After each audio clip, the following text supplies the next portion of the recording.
Handing to Dax.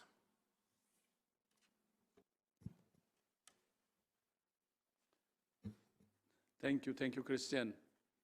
Good morning, good afternoon, and good evening. Last week, more than 15 million new cases of COVID-19 were reported to WHO from around the world. By far, the most cases reported in a single week. And we know this is an underestimate. This huge spike in infections is being driven by the Omicron variant, which is rapidly replacing Delta in almost all countries.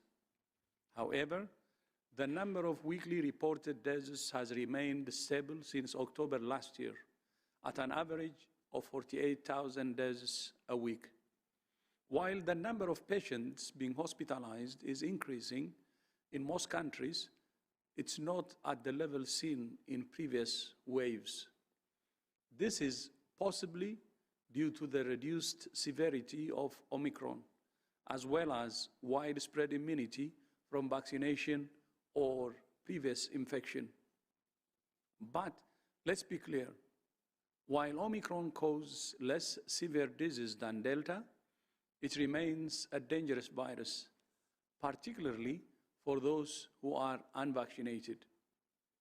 Almost 50,000 deaths a week is 50,000 deaths too many.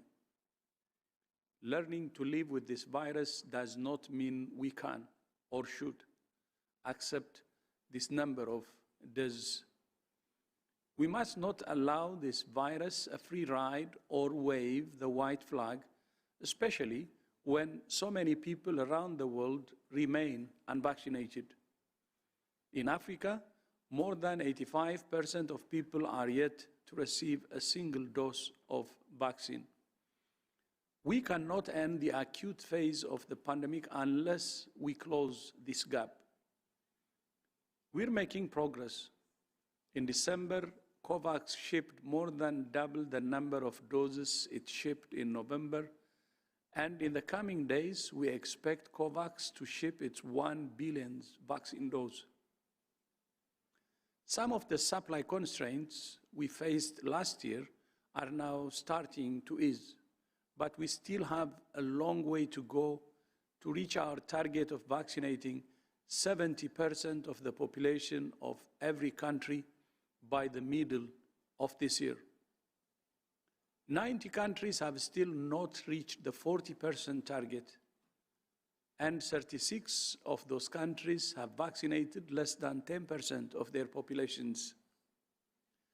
WHO and our partners are actively supporting these countries to overcome the bottlenecks they face in leadership and coordination, lack of supply visibility, short shelf life of donated vaccines, limited cold chain capacity, vaccine confidence, health worker shortages, and competing priorities. WHO is also paying careful attention to the impact of Omicron on vaccines. In September last year, WHO established the Technical Advisory Group on COVID-19 Vaccine Composition, or TACOVAC, a group of experts to review the implications of variants of concern on the composition of vaccines. Yesterday, TACOVAC emphasized the urgent need for broader access to the vaccines we have, and that further vaccines are needed that have a greater impact on preventing infection and transmission. Until such vaccines are developed, the composition of current COVID-19 vaccines may need to be updated to ensure they continue to provide WHO-recommended levels of protection against infection and disease. TACOVAC also said that a vaccination strategy based on repeated booster doses of the original vaccine composition is unlikely to be sustainable. The group also emphasized that while some countries recommend boosters, the immediate priority for the world is accelerating access to primary vaccination, particularly for groups at greater risk of developing severe disease. The overwhelming majority of people admitted to hospitals around the world are unvaccinated. While vaccines remain very effective at preventing severe disease and death, they do not fully prevent transmission. More transmission means more hospitalizations, more deaths, more people off work, including teachers and health workers, and more risk of another variant emerging that's even more transmissible and more deadly than Omicron. The sheer number of cases also means more pressure on already overburdened and exhausted health workers. Protecting those most at risk also helps to protect health systems and health workers, which are once again under increased strain because of the burden of Omicron. A study published last year showed that more than 1 in 4 health workers globally have experienced mental health issues during the pandemic. And data from several countries show that many health workers have considered leaving or have left their jobs because of poor working conditions, insufficient staffing, and the distress of making life and death decisions every day under intense pressure. Health workers have done their best to protect us for 2 years. We must all do our part to protect them by getting vaccinated and by taking precautions to prevent becoming infected or infecting someone else. And we must remember that COVID-19 is only one challenge that health workers face every day. Taking the pressure off health systems will enable them to deal with the many other challenges they face, including providing care for pregnant women. Yesterday, WHO hosted a global webinar attended by clinicians from around the world on the clinical management of COVID-19 during pregnancy, childbirth, and the early postnatal period. Pregnant women are not a higher risk of contracting COVID-19, but if they're infected, they're at higher risk for severe disease. That's why it's vital that pregnant women in all countries have access to vaccines to protect their own lives and those of their babies. We also call for pregnant women to be included in clinical trials for new treatments and vaccines. Fortunately, mother-to-baby transmission in utero or during birth is very rare, and no active virus has been identified in breast milk. We're also concerned by reports from some countries about women who have been separated from their newborn babies, which is unnecessary and can be harmful to the health and well-being of newborns during the critical first days after birth. All women have the right to a safe and positive pregnancy and childbirth experience and need high-quality, respectful maternity care. Christian, back to you. Thank you very much, Dr. Tedros. Let me now open the floor to questions from the media.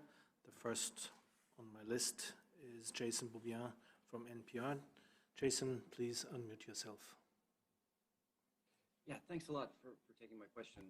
As Dr. Tedros just mentioned, there are 36 countries in the world that have less than 10% of their population vaccinated. Yes. Can I ask you to speak up a bit, because it's really hard to understand? Yes. Okay, I'll talk louder. I hope this is better. That's good. That's good. As Dr. Tedros just mentioned, there are 36 countries that have less than 10% of their populations fully vaccinated. We have heard a lot about access to vaccine as a barrier, but I'm wondering if you can talk a bit more about particularly those countries that have really struggled to get above 10% vaccinated, and what are some of the other issues that are leading to some of these low vaccination rates? Thank you very much, and I think we'll start with Dr. Mike Ryan? No? Oh, Kate O'Brien, of course, the Director for Immunization, Vaccines and Biologicals. Thanks so much for this question. This is such a critical issue because countries that are struggling to get even above 10%, what this really means is that healthcare workers are not fully vaccinated yet. It means that those who are in older age populations, those who have underlying medical conditions, these are the people at highest risk, are not fully protected yet. And so the reasons for countries which are below 10% are actually quite a wide range of reasons. First and foremost, the reason is around supply that has been constrained, as you well know, over this past year. And any vaccine program is going to struggle to stand up a program if it doesn't know when it's getting doses, how many doses, of which product. So that is sort of the underpinning, the sort of foundational issue that many countries are struggling with. But beyond that, there are a number of issues. And these are in no particular order, but are a range of things that countries struggle with. The first is on financing. A campaign like a COVID vaccine campaign does require funding to deploy to new health workers, to assure that the clinics have the resources that they need, the campaigns have the resources. And securing the funding in a timely and in a predictable way is really important. The second is that many of these countries have weak health systems to start with, or are in conflict settings or in fragile settings. There may be humanitarian emergencies, there may be other issues that the country is struggling with. And so to add on to the deployment of all health services, these other things, healthcare workers who are the ones who need to actually deploy vaccines. Countries are also facing concerns from populations about the vaccines that are being received and deployed into countries. And we've seen a lot of different countries making choices around vaccines. And these are issues of concern to people in the country as well. The other thing is the really strong commitment from leadership of countries around what their targets are, and having decisions in countries about exactly what the targets will be in what time frame. And that's what I think is so helpful about the targets that have been set by WHO to help guide countries around what the trajectory might be. And then a couple of other things that I would mention is certainly the cold chain capacity, where there have been a lot of investments to help countries increase that cold chain capacity to be able to secure not only what is needed for these vaccines, but for other commodities that are coming through in the country.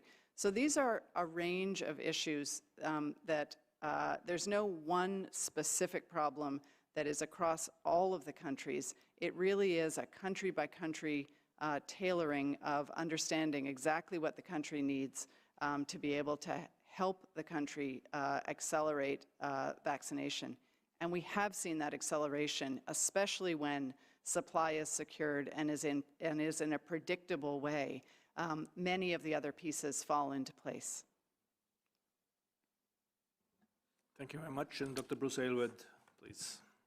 Thank you very much, Christian. And Jason, thanks for this really important question, because there's a dangerous narrative emerging in many high-income and high-coverage countries about the low vaccination rates in some lower-income countries or countries with weak immunization or health systems. And that narrative is, you're hearing more and more, is countries can't use these vaccines, or countries don't want these vaccines, as you mentioned. And so there's 2 points just to emphasize further to what Kate said, Jason. The first is, if you look at those maps and then look at a map of polio around the world or measles, and you'll see that the same countries that have got very low coverage for COVID-19 have eliminated or eradicated polio or eliminated measles or achieved very high routine immunization from other diseases. And so then, Jason, we got to stand back and say, okay, why is that? And a big part of the problem is we've made it twice as hard or 3 times as hard for low-income countries, many of them, to be able to achieve high coverage. We have to be really clear on that. Well, we did not share vaccines for 6 months, 7 months, 8 months. What we did share was a lot of misinformation, a lot of bad practice, a lot of problems. So now, as we are starting to get vaccines, and huge recognition of the work of COVAX, as the Director General mentioned, that the organizations working together will have shipped nearly 1 billion doses, 980 million doses as of today. So watch that number. But that demonstrates COVAX can deliver and deliver at scale and get vaccines to these countries. But the challenge we have now is it's very late. And these countries have a much more difficult problem because they're dealing with the challenges around information. They've not had the investments always in the financing side, as Kate said. And then they've also had the problems associated with some of the donated products. Some countries are sending vaccines that they don't want, and low-income countries know that, and then they have to work with their own populations. They're getting vaccines that have got short expiry dates, which make them very, very difficult to use in complex environments, and expiry dates that are shorter than the countries donating them will actually accept themselves often. So I just want to be, very frank, Jason, that these are countries that have, many of them that are red on the map, have achieved very high coverage for immunization against other diseases and eradicate and eliminate diseases. They know how to run vaccination at scale. It's really tough environment they're operating in right now. How do we fix that? Number one, we have to provide full support, the financing for the delivery, the information support, the right products, the right time frames. There's so much we can do because these countries know how to get to their populations. They know how to turn on the machinery. They know how to get people vaccinated. They have a fantastic track record, most of them. Thank you very much, both. Next question goes to Jamil Shad from O Estado de Sao Paulo. Jamil, please unmute yourself. Yes, hello to everyone. My question, if you allow, Christian, will be in Portuguese because I have to read a statement by President Bolsonaro on Omicron. Is that okay if I do it in Portuguese? Let us try if that works. Yes, please. We should have Portuguese translation. Very good. So the statement is by President Bolsonaro made today. Omicron has already gone around the whole world, and those who have had it said that it is very fast at spreading, but it doesn't have major complications. According to some people who are serious and not linked to the pharmaceutical companies, they say that Omicron is welcome and could be the end of the pandemic. The fact that President Bolsonaro claims that it has not killed anyone, that Omicron has not killed anyone, and that it could be a vaccinal virus and is welcome, is this a statement that, let's say, tranquilizes you all? Thank you. Jamil, can I ask you to repeat your question as such, please, because we're not quite clear what you're asking. My question is Omicron welcome, as said by President Bolsonaro today? And is it true that it has not killed anyone? Thank you very much. I'm asking Dr. Mike Ryan to start.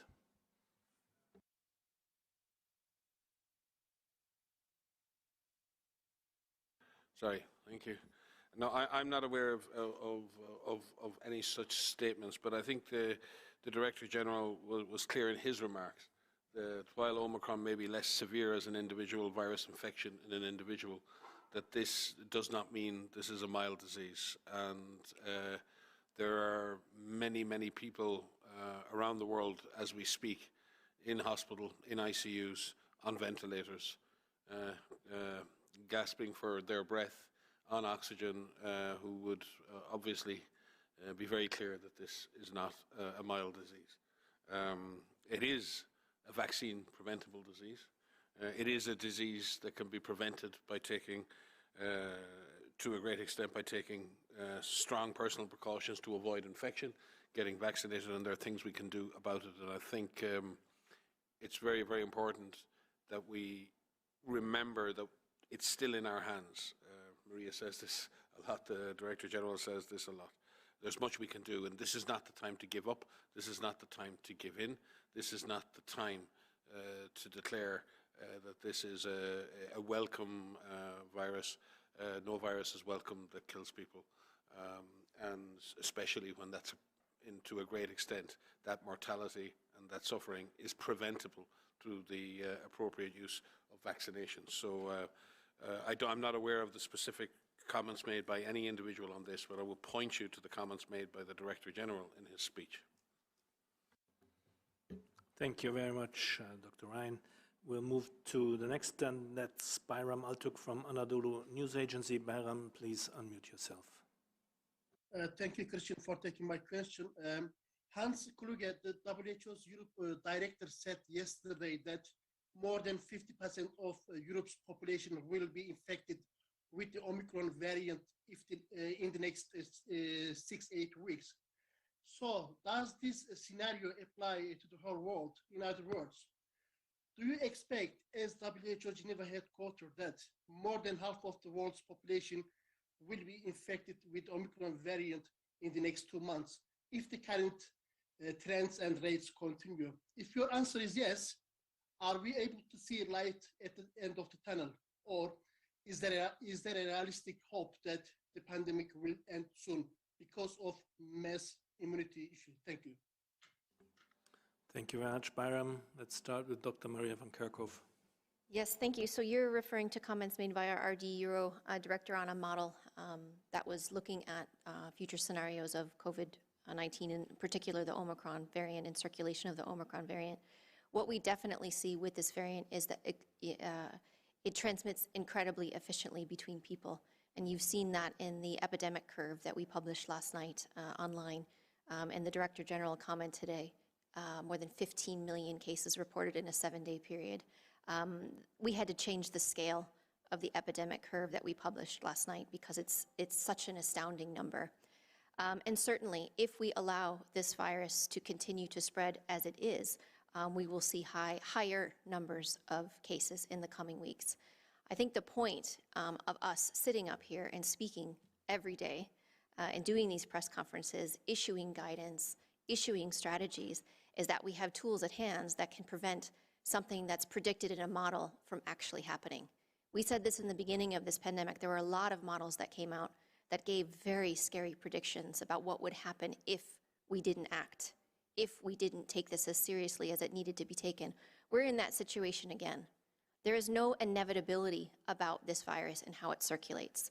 We have control, some measure of control, in terms of limiting its spread with tools that we have access to: masks, distancing, ventilation, avoiding crowds, knowing what our risk is every day and taking measures to lower that risk. At the present time, we're not able to prevent all infections, but we can limit the spread and we can reduce the sheer number of cases that are occurring right now. We can also reduce the severity of COVID-19 with vaccination, with earlier clinical care, with access to diagnosis to get patients into the clinical care pathway so that they can receive earlier clinical care. So I think we need to look at these models as ways to help us plan, as ways to look at scenarios going forward. And we, as WHO, are looking at a number of different models, a number of different future scenarios in terms of case predictions, in terms of hospitalizations and deaths, also looking at potential scenarios of how much further this virus will evolve, because the virus is spreading and it's continuing to evolve. But these models are just that. They are tools that help us plan and take direction and take action. So what we are asking is everyone to help us reduce the spread, because the sheer volume of cases is putting a burden on healthcare systems. Because even though Omicron is less severe than Delta, it still is putting people in hospital. It is still putting people into ICU and needing advanced clinical care. It is still killing people. And so the more people that end up in hospital and fill up those beds from COVID-19, they take beds away from other emergencies that need to be cared for as well. And our healthcare systems around the world are significantly overburdened. So we need everyone's help right now to, as Bruce says often, to take the heat out of this epidemic that we're in right now, the latest wave of infections that we see. And we don't have to actually have these models come to fruition. For Dr. Aylward to add, please. Thanks, Christian. And Brian, just to add to the point that Maria made, our regional director is ringing the alarm bell. And if you go on the WHO website and have a look at the epidemic curve that Maria just referred to, it's absolutely staggering. We have not, in 30 years of working on infectious diseases, have not seen an epidemic curve like this before, certainly not with a pandemic-prone virus. And in the face of a staggering upsurge of disease like that, we're hearing two responses. And one group are saying, gosh, throw in the towel, let this thing immunize the world. And we have another group that are saying, and this is led by Maria, wear a mask, get vaccinated. If we make the wrong choice, and the first one is the wrong choice, people are going to pay the price. They're going to be the healthcare workers trying to manage the system. They're going to be the older people who are going to die, as Michael said previously, due to the surging disease. They're going to be the other people who cannot access services that they need. Have a look at that epidemic curve. In the face of something like that, you want to do everything you can to slow this thing down and take the heat out of it. The other thing we have to remember is Omicron is not going to be the last variant. We don't know everything where this virus is going yet. And again, as Maria emphasizes so many times, the more this thing can replicate the way it is now, the more likely we are to be dealing with other possibly even more challenging ones as we go forward. We need to make the right choice right now. As Tedros has said before, the way forward, it's you don't leave it up to chance. We have a choice here, and the choice is wear a mask, get vaccinated, do everything you can to slow this thing down so others don't pay a price. Thank you very much, both. Next question goes to Latika Burke from Sydney Morning Herald. Latika, please unmute yourself. Thank you very much, and Happy New Year, team. You will obviously have seen the controversy that Novak Djokovic has caused trying to enter Australia and not being vaccinated. And I wanted to ask the WHO's view on vaccine mandates, because we are going to run into this quite often in the future now, where people will deliberately choose not to be vaccinated. But in many countries, there are mandates and they can lose their jobs or be excluded from things. Does the WHO back excluding people from their work places, or indeed professional sports people from playing in competitions if they are not vaccinated? Thank you very much, Latika. We'll go to Dr. Mike Ryan. And others may wish to add. In general, I'm speaking even beyond COVID vaccines.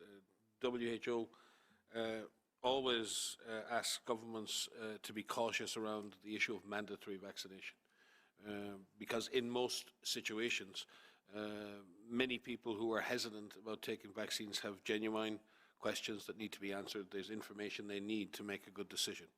So the issue of vaccine mandates becomes an issue when a government or when a public health authority has a clear public health goal, which vaccine is required to reach that goal. If that goal cannot be reached because of a high level of people not wishing to take the vaccine, then sometimes governments are in a position where, in order to benefit society through reduced suffering and death, there is a need to bring in measures that incentivize people to take the vaccine, or in some cases have some requirement that a vaccine is taken or given. We have extensive guidance on that through our ethics group. It's very well laid out, and it really clearly states that all measures should have been taken in advance of a mandate to ensure that everyone is adequately informed, that people have the opportunity and time to be vaccinated, and that clearly the public health outcome and the social outcome and the population outcome of a mandate greatly outweighs the disruption to any individual right or any individual freedom. And that has to be carefully balanced. So, yes, there are circumstances in which vaccine mandates are supported by WHO, but it again is subject to the basic principle that the best way to get people vaccinated is to inform them, to educate, to have a dialogue, and address people's genuine concerns when it comes to information and knowledge about vaccination, especially for them, their families, their children, their parents, and community. So WHO's position, I think, is pretty clear. We see mandates as a last resort in the face, and we've seen, for example, in the last number of months with Delta and Omicron, in the face of a large epidemic in which we know that vaccines will save lives, and we know that vaccines are life-saving, some countries, having done all that they can to convince people to be vaccinated by any other means, feel that in order for schools, in order for workplaces to function, in order for transport to function, in order for society to function, and in order to save the maximum number of lives, they bring in mandates. We always ask that those mandates be clear, be explicit, be time limited, and at the same time to be accompanied by the appropriate risk communication and clarification, and the governments continue to explain to people why they're doing things and continue to try and convince people of the benefits of vaccine rather than reverting to mandates as a single approach. I'm sure Kate has something to say about this, but that will be WHO's principal position on this matter. Mike, I think you've summarized that extremely well. The one thing that I think is really important to add to the issue around vaccine mandates is, of course, there can be absolutely no situation of a mandate where access to a vaccine is not fully and freely available to those who would otherwise be subject to the conditions of the mandate. And I think this is one of the most important parts about our principles in WHO around this general issue of mandates. This has come up not only for COVID vaccines, but for other vaccines as well. And access is free and full access to safe and effective vaccines is the absolute precondition before any consideration of a mandate is made. And that is a grounding principle. It's also a grounding reason why, one of the reasons why there is not a requirement from WHO recommendation around any requirement for crossing international borders, although the status of somebody's vaccination status may be considered by countries with respect to other conditions that may be imposed on people through the course of their travel. So I just really want to emphasize this issue about vaccine access as an absolute precondition for any consideration of mandates. Thank you both very much. Next question goes to Simon Ateba from Today's News Africa. Simon, please unmute yourself. Thank you for taking my question, and Happy New Year. This is Simon Ateba with Today News Africa in Washington. Last week, Dr. Tedros talked about the catastrophic humanitarian situation in Tigray and elsewhere in Ethiopia. On Monday, President Biden spoke by phone with Prime Minister Abiy Ahmed at the same time that the government there was bombing women and children in Tigray. I was just wondering if you could give us an update, especially since more bombs are dropping in Tigray. Does the WHO have access? Is there any other way that you can reach the people suffering there, dying? Thank you. Thank you very much, Simon. And we'll go to I can Dr. begin. Tedros may supplement. I think Dr. Tedros' statement at the last press conference was very clear. The situation hasn't changed since then. If anything, the situation has got worse. So the simple answer to your question, Simon, and Happy New Year to you, is no. Our access has not improved. And quite frankly, it's very upsetting here because we look at these numbers and we look at all of this, but we've had contact from doctors working in Tigray, doctors working with patients with diabetes and other diseases. And when you hear personal reports of the fact that we haven't been able to get basic insulin and diabetic treatments into Tigray since last summer, the end of last summer, that at one point insulin is almost stocked out, entirely stocked out. The oral anti-diabetic drugs are almost unavailable. They're running out of IV fluids for managing diabetic ketoacidosis. The doctors and nurses in northern Ethiopia and Tigray can't even manage the most severe complications of a disease like diabetes, which has catastrophic immediate health consequences for people. It's incredible as a physician, as someone who commits their lives to caring for others. The politics of it are beyond me.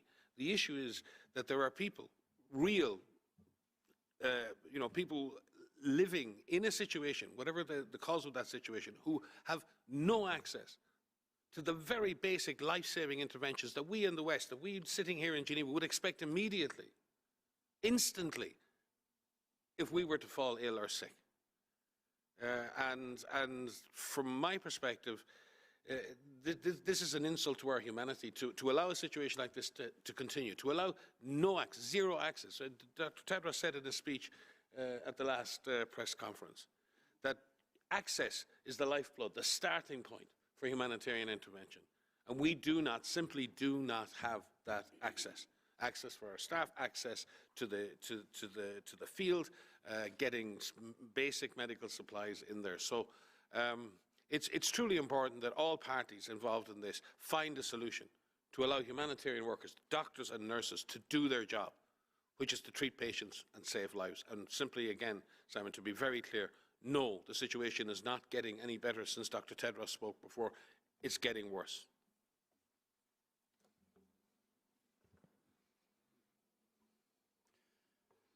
Thank you, Mike, and thank you also, Simon, for that very important question. As Mike said, the situation hasn't improved. It's actually getting more complicated and deteriorating. We just received, by the way, a letter from a physician, which we don't know, earlier today. And maybe I would like to read part of what he said in that message. I'm very sure that you have been following up the terrible and unimaginable stories of patients in Tigray that have been broadcast in the media. As to diabetes management, we have not received any medication after June 2021. We have so far been using the stock we had before, and starting from September, we have started using expired anti-diabetic drugs, And our treatment has recently focused on preventing acute complications. We have stopped being concerned about good glycemic control and preventing chronic complications. We almost do not discuss about diet with patients, as they have to eat whatever is available. From the report we got from our pharmacy head, we have learned that we're left with 150 vials of NPH and few strips of glipanclamide and other drugs, of course, which he mentions. And he says the sad part is we have run out of the expired drugs. The expired drugs are also finished. With the limited amount of drugs that we have, we will be able to serve for only 2 to 3 days, the next 2 to 3 days. These are the expired, actually.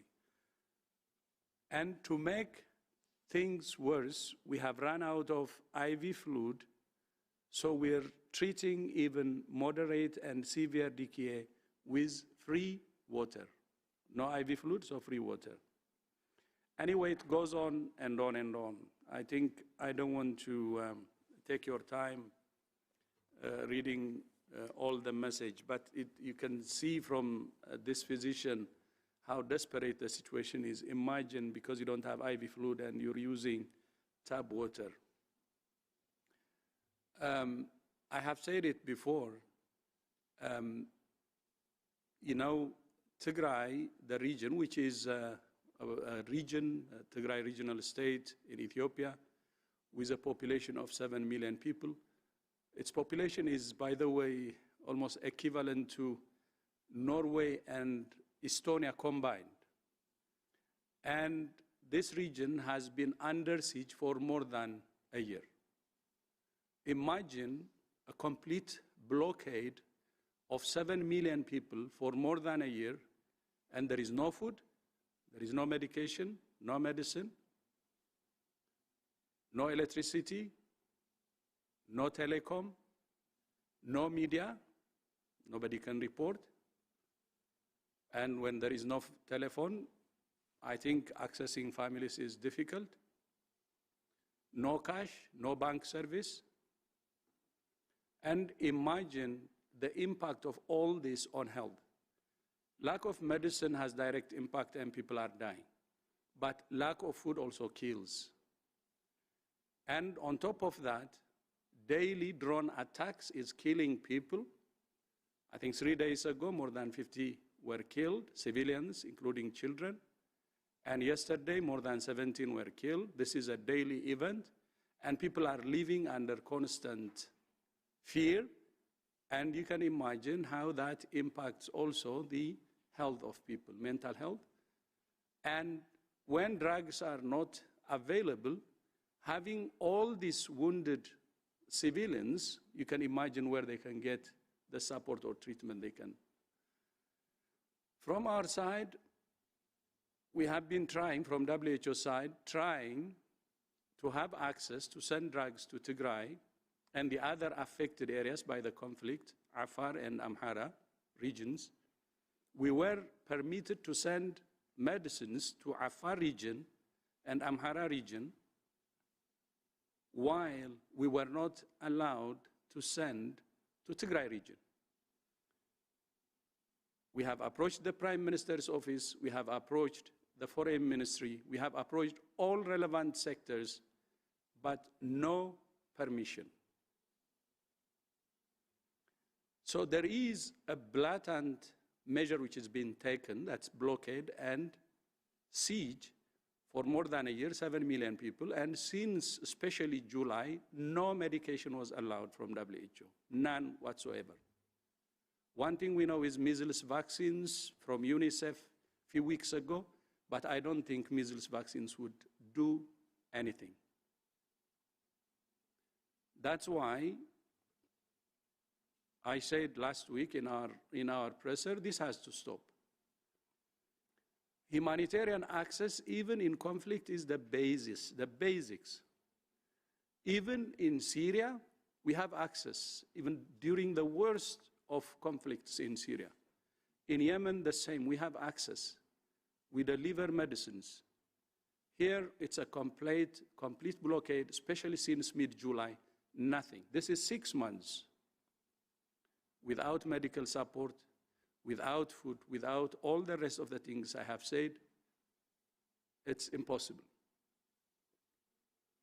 Of course, I am from that region. I'm from Tigray, northern part of Ethiopia. But I'm saying this without any bias.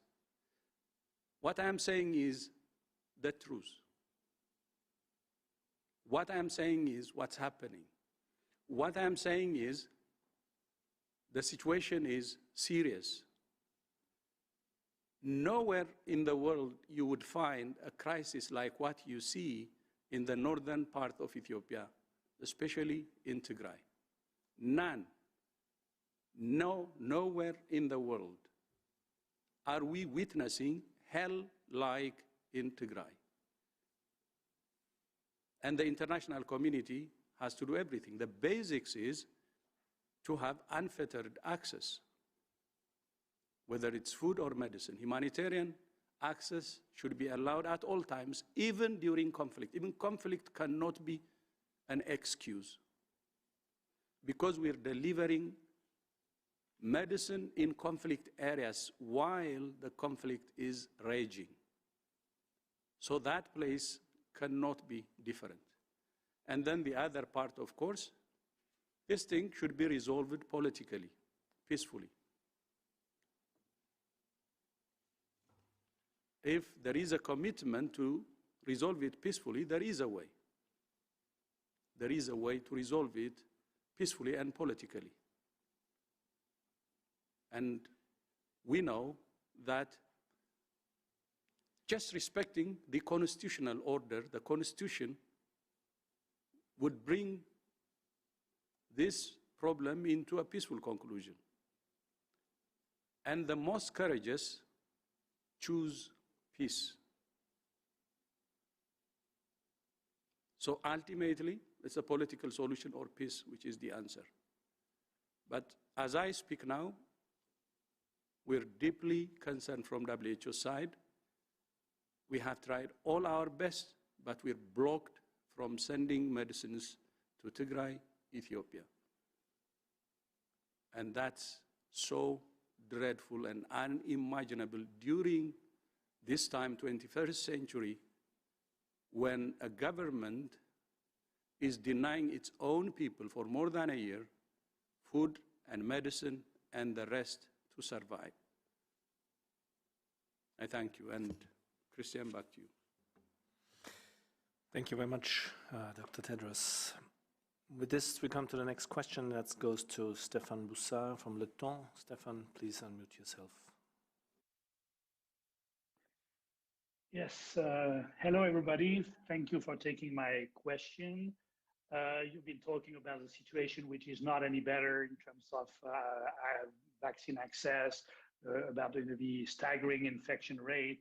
But on the other hand, there's a lot of talks about the midterm and long-term impact of the Omicron variant on the evolution of the pandemic. Do you think there's a chance that we might move maybe at the end of the spring from the fake to an endemic situation? Thank you very much. Thank you very much, Stefan. We'll start with Dr. van Kerkhove. Mike? Thank you for the question. You know, as I said in a previous answer, we're looking at various scenarios going forward in terms of how this virus, how this pandemic will evolve in the coming weeks to the coming months. We have a lot of information about how this virus behaves, how it spreads. We're learning every day more and more about Omicron itself, how Omicron is introduced into a population, what the population level immunity is in that area, in that country, the vaccination coverage, et cetera.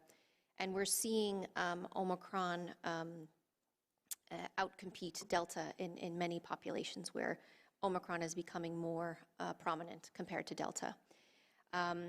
To be able to predict what will happen in the spring depends on many different factors. And again, it is up to us how this pandemic unfolds. This virus is on its way to becoming endemic. There's no question about that. But we are very much right now in the middle of this pandemic. At transmission levels that we see right now, at the intensity of spread that we see, at the level of impact that these cases are having on our essential medical services, on essential services, on hospitalization rates, which are increasing in a number of countries. And now, certainly, we see less rates of hospitalization, but the sheer volume of cases is really putting a heavy burden on our healthcare systems. So the impact that we are seeing is really quite substantial. The big question is not necessarily how sharp and how quickly that peak will be in every country, because we see a consistent vertical trajectory where Omicron is. And if you remember, with Delta, when that emerged, we had a similar trajectory, but we didn't have this level of the top of that peak. This is off the charts. How we come down from that, how we turn that peak and the case numbers go down, I think will depend on a number of things as it relates to vaccination coverage, as it relates to population level immunity from past infection, as it relates to the interventions that are in play. So the virus, is well on its way to becoming endemic, but we're not there yet. The other factor that we have to consider is that this virus is still evolving. So what will the next variant look like? And as you've heard us say many times, this will likely not be the last variant that you hear us speak about. So we have a little bit of an unpredictability. We don't have the same predictability like we have with influenza, where we have a typical seasonal pattern. We may get there with COVID-19, but we're not there yet. So we're cautious about making very firm predictions about what may happen, because each country is dealing with this pandemic differently in terms of their strategy, in terms of the implementation of their control measures, in terms of their adjustment of those control measures. And what we need is a collective renewal. The DG said this in his last, I think it was also the last press conference, a renewal to this comprehensive approach to fighting this collective threat that we face. We cannot end the pandemic and have the virus become, quote unquote, endemic in one country while the rest of the world deals with the pandemic. That's not how this is going to work. but how we come out of this, and we will come out of this because this pandemic will end. When it ends is really up to us collectively. So we not only need to increase vaccination coverage among those who are most at risk in every single country, not just in some, we also need to take measures to reduce the spread. And we have tools at hand. We're just not using them as effectively as we can. So again, it's up to us how this unfolds. We look at various scenarios going forward in terms of what we expect. We expect, number one, that the virus will continue to evolve and become more fit, more or less severe. We will have to see what happens as this virus evolves. Second, we expect to see outbreaks among unvaccinated individuals, among people who are not well protected. We expect as population increases, as population mixing increases, and as other respiratory pathogens are circulating, like influenza, for example, we expect that there will be concurrent outbreaks of other diseases because people are mixing. So we have to plan for that and ensure that our surveillance is integrated for respiratory disease surveillance. And we expect that we can reduce severe disease and death by using vaccination, but also by improving clinical care, getting people into that clinical care pathway. How that actually unfolds depends on how we use the interventions at hand. So there's a lot at play. It's very dynamic, but it's up to us. Thank you very much, Dr. Van Kerkhove. Looking at the time, it looks like we made it to the hour. Thank you again very much, everybody, for joining.